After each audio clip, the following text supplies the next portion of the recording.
Well, in either stance, that's a real problem for Canelo because he will just be switching, and you don't know where the shots are coming from, and it's so easy for him to do so. And I think the thing that really made me appreciate him is there's many times where I've seen people try and trade with him and slug it out and... I don't know if it's reachable for him. If anybody can do it, it's him, and I'm contradicting myself. I just don't see it happening, you know? Could it happen? Yeah. Reports claim Terence Crawford has been working alongside Gennady Golovkin in preparation for his showdown with Canelo Alvarez. And the boxing world is buzzing. Golovkin's legendary power and technical knowledge could sharpen Crawford's timing, IQ, and finishing ability.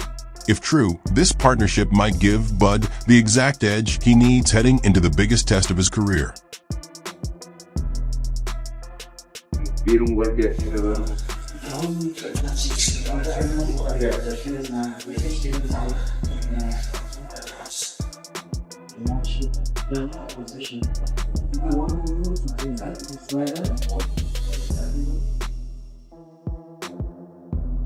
When analysts break down Terence Crawford, they don't just see a good fighter, they see a rare talent.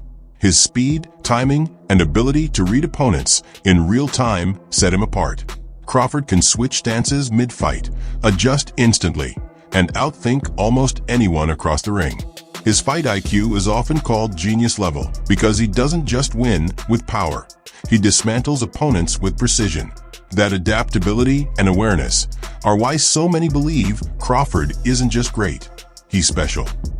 But if there is anyone who can do it, it's Terence Bud Crawford, a man who survived getting shot in the head, for God's sakes. Like, he is not normal. He is a wizard of boxing. He's got genius IQ, one of the smartest boxers I've ever seen, and he can do it all. He's had over 40 fights. I can't ever remember seeing him like shook or worried. I mean, this is, trained killers trying to take his head off, and he never looks out of pocket. He is like a rapper who just turns up and figures out his lines on the fly and still makes it sound like the best song you've ever heard. Like, that's how amazing he is. Like, I've never seen anyone who can fight out both stances the way Crawford can. I mean, he looks so natural in either stance. That's a real problem for Canelo because he will just be switching, and you don't know where the shots are coming from, and it's so easy for him to do so. And I think the thing that really made me appreciate him is there's many times where I've seen people try and trade with him and slug it out, and when they stand in the pocket and they just go for it. And even in those situations where usually both of you are getting hit, he still manages to hit and not get hit. It's like he's in the Matrix. And this isn't against average fighters. This is against the best in the world at 4 different weight classes. And he's made it look easy pretty much every time he's moved up. I think in the Errol Spence fight, that was a fight that was supposed to be 50-50. The pressure was on. A lot of people thought he was going to lose that fight. He made that look like a boxing lesson. And the reason is when Errol Spence would throw a punch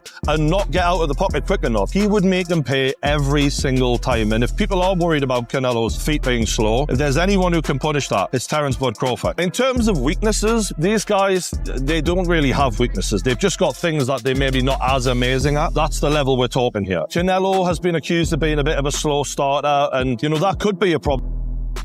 Mikal Fox broke down the upcoming Canelo versus Crawford fight and pointed out one clear challenge for Bud: the weight.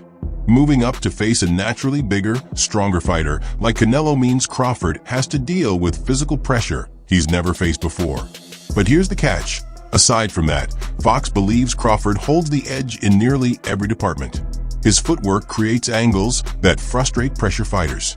His jab is razor sharp, his timing elite, and his ring IQ among the best in modern boxing. Crawford can switch tactics mid-fight, adapt instantly, and pick opponents apart. Fox says if Crawford can neutralize Canelo's power shots and not let him dictate with size, his skills could turn this into a nightmare matchup for the Mexican superstar. And in that case, Crawford has every chance to outclass and beat Canelo Alvarez. Pull it off. The thing about it is, I think the only disadvantage Bud really has is the weight.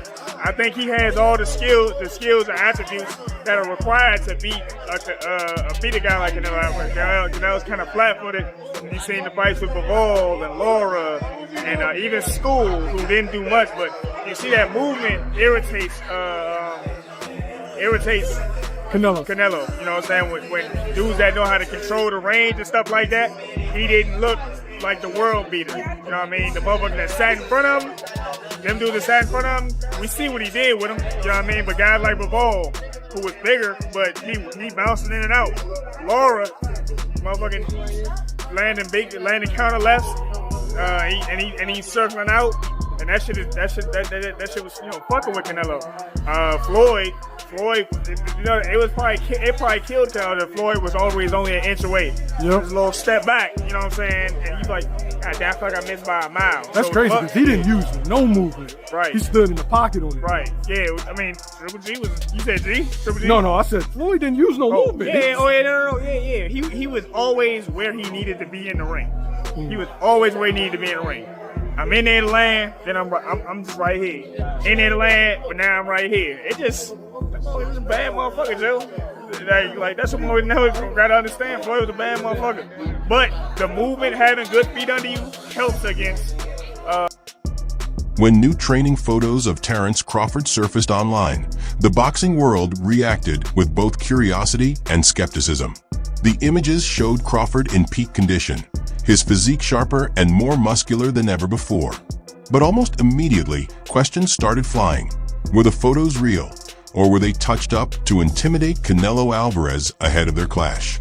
Showbiz, the adult, pointed out that while Crawford has always been one of the most disciplined fighters in the game, these dramatic physical changes sparked debate. And that debate proves just how closely every detail is being scrutinized when it comes to a super fight of this magnitude. This photo that Ilia Topuria posted of Terence Bud Crawford is the latest photo we've seen, and he looks just less impressive in this photo. Well, the question is really, when were the photos taken? All right, so when you look at this photo and you look at this photo and look at this video of Terence Crawford with His Excellency Turki Al-Sheikh as Terence Crawford is working out, supposedly just yesterday, right? Which one is Terence Crawford's latest appearance?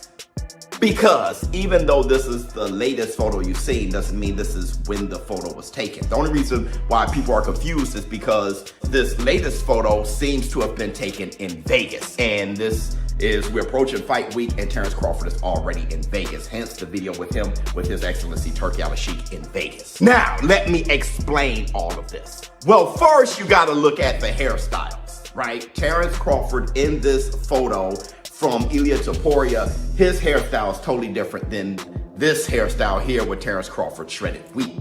It is also different than his hairstyle that he has here in the gym with His Excellency Turki Al-Sheikh. You can tell because you can tell how the hair braid, like how it's parted in this photo, and in this photo, they're more parted down the middle, where this video, it's slanted, it's in like a diagonal slant, which I'm thinking.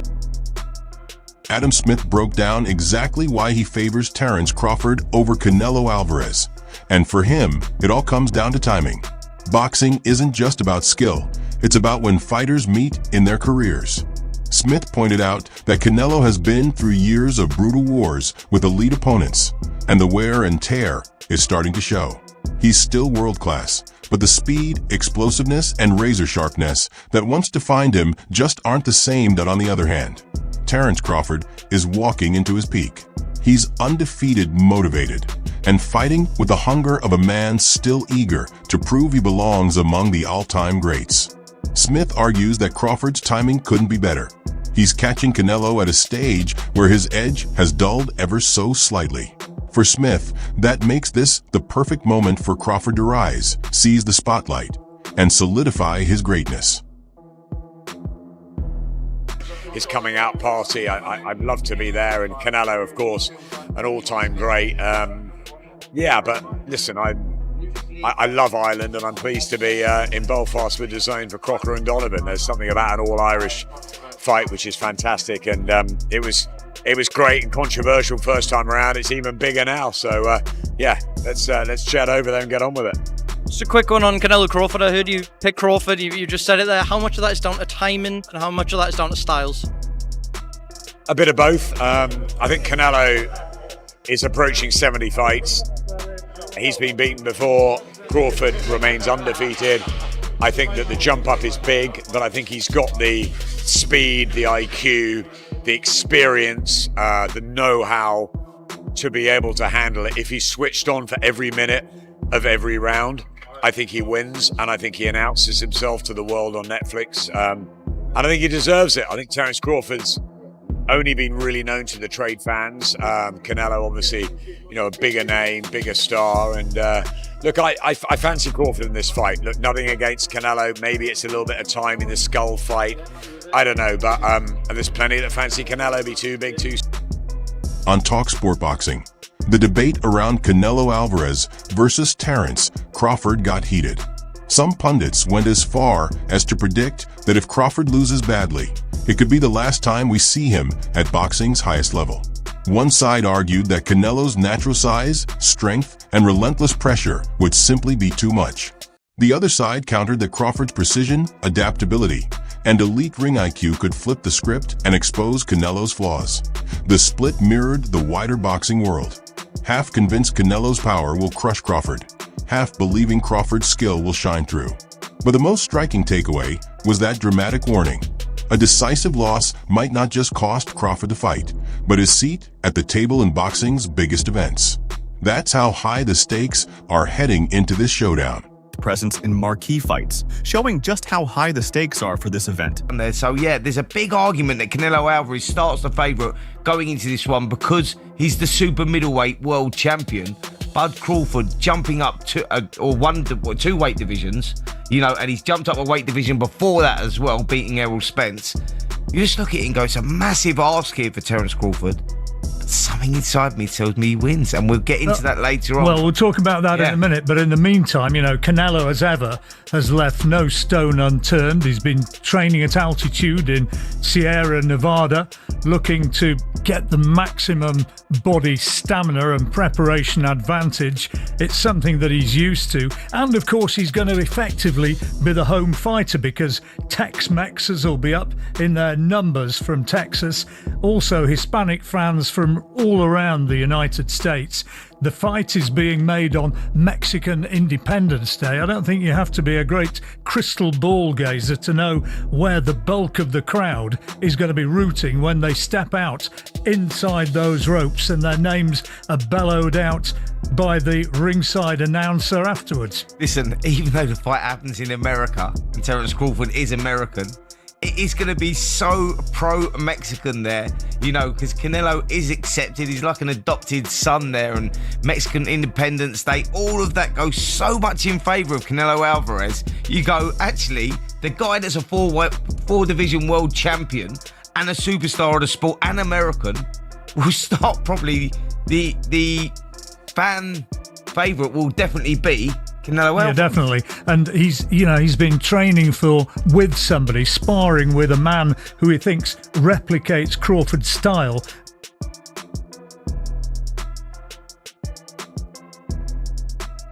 George Ferocious Kambosos Jr. broke down the fight by pointing directly at Canelo's pressure fighting style.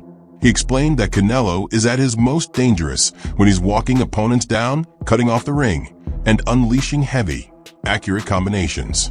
Kambosos stressed that this constant forward pressure is one of Canelo's deadliest weapons, allowing him to control pace and force mistakes. He predicted Canelo would use that same approach against Crawford, keeping him on the back foot, making him react instead of dictate. For Crawford, the real test will be absorbing those punishing shots and staying composed under relentless pressure. As Kambosos put it, Canelo's forward march isn't just a tactic. It's a weapon that cannot be underestimated.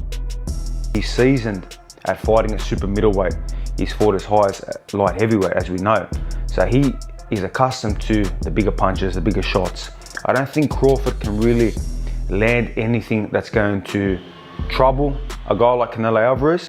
Canelo is such a good pressure fighter, and for him to be successful in this fight, he needs to be able to really cut the ring off very, very well with a guy like Terence Crawford. Now, we saw in Canelo's last fight against Skull that he was not able to really cut him off well. So that has caused a lot of doubters, and people starting to think, Crawford will have that edge in the footwork and the movement department. But you know, when you're fighting a big fight, you're gonna get up for a big fight, and he's really gonna be at his best against a guy like Terence Crawford. So I believe he will cut the ring off, you know, very well. And for him to be successful, he has to land shots on Crawford, put him in 2 frames of mind, make Crawford double think every time Canelo goes in and wants to land shots and land shots. Now, a guy like Crawford is so slick, so dynamic, able to punch you from different angles and, you know, different stances. We see he switches from orthodox to southpaw. He might fight the whole fight in southpaw. So he's so dynamic. Now, he's the kind of guy that he's going to put Canelo into kind of.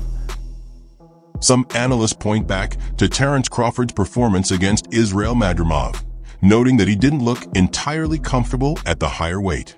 His power, so dominant at welterweight, didn't carry with the same impact as he moved up. Now stepping in with Canelo Alvarez, a naturally bigger, stronger fighter, those concerns are amplified.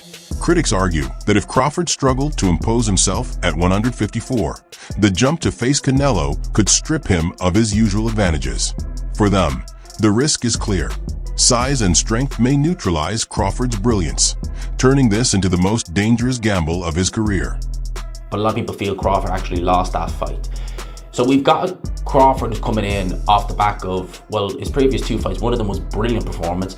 The other one was a bit lackluster by his very high standards, albeit against a very good fighter.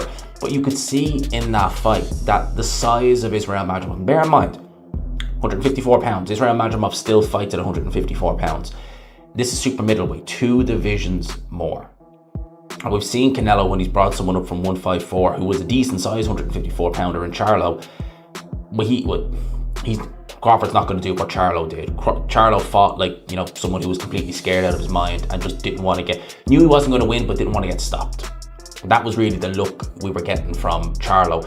Crawford is not going to do that. He's a very proud man. He doesn't know what it's like to be defeated. He fully believes in himself and the shape he looks in phenomenal shape. He's coming into this fight fully believing that he can win this, and that right there is the mindset you need to have. It won't guarantee you victory, but it will give you a better chance than if you went in there thinking, right, just survive and see what happens. I do think that the size difference will be something. Although saying that, look at Canelo Alvarez, we look at his most recent performances, and when's the last fight from Alvarez that's really made you stand up and take note? Caliplant, Billy Joe Saunders, maybe those 2 fights, they were good performances. Lost, clearly, the Dimitri Bivol fight, although it's very close here. It was on the scorecards, it was a clear loss. Against Triple G, it was just a meh performance. Likewise against John Ryder, Charlo, I won't even talk about that. Munguia, it was a bit meh. Berlanga, it was like, okay, and show me something. Former Canelo team member Joe Vargas shared his thoughts on the upcoming clash, insisting that Canelo is different. Vargas explained that Canelo brings. Former Canelo team member Joe Vargas didn't hold back when breaking down the matchup. To him, Canelo is built different. Vargas highlighted the Mexican superstar's calmness under fire, his trademark body shots, and his ability to deliver knockout power with either hand. A combination he believes makes Canelo one of the most dangerous fighters alive.